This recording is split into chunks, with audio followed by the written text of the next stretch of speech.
يا أيها الذين آمنوا لا تقربوا الصلاة وأنتم سكارى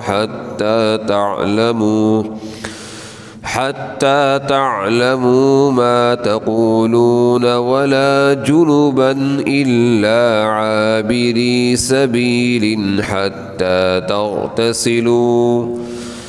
وإن كنتم مرضى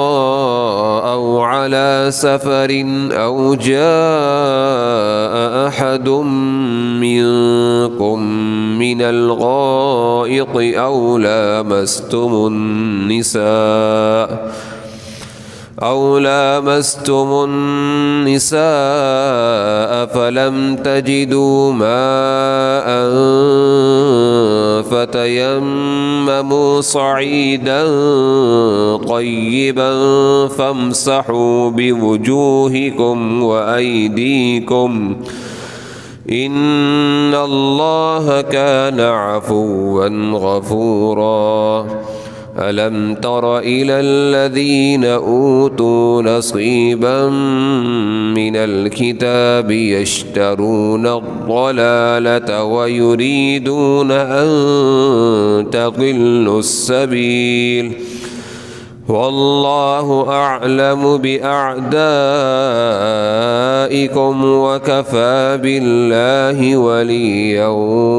وكفى بالله نصيرا من الذين هادوا يحرفون الكلم عن مواضعه ويقولون سمعنا وعصينا واسمع غير مسمع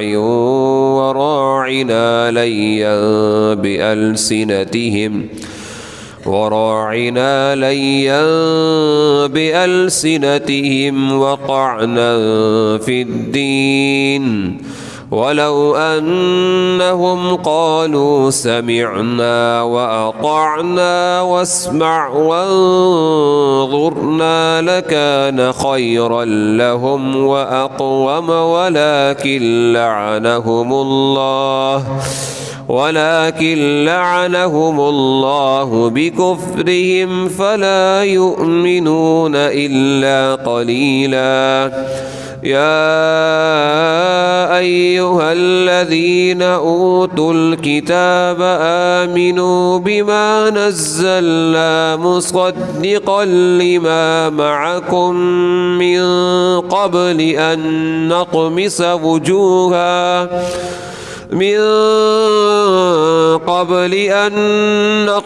وجوها فنردها على أدبارها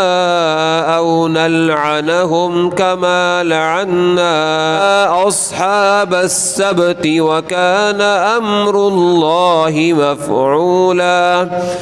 إن الله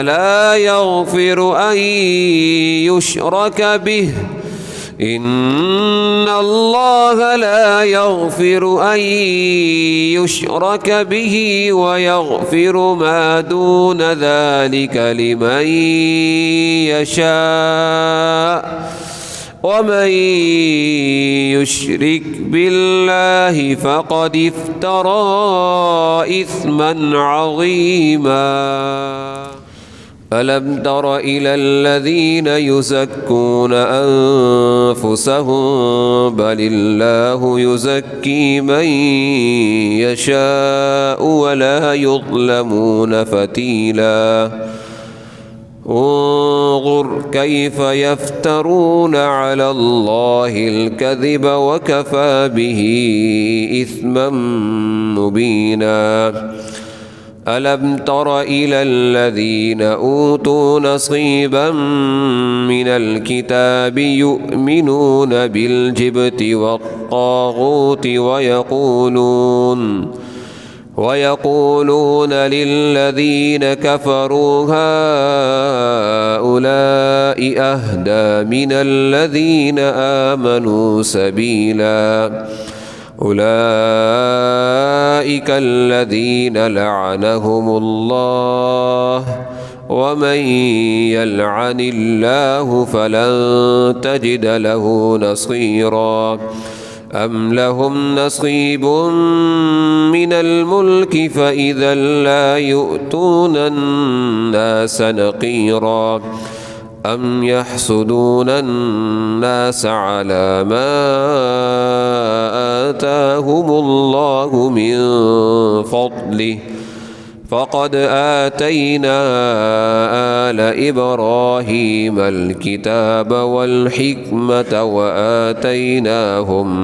ملكا عظيما فمنهم من آمن به ومنهم من صد عنه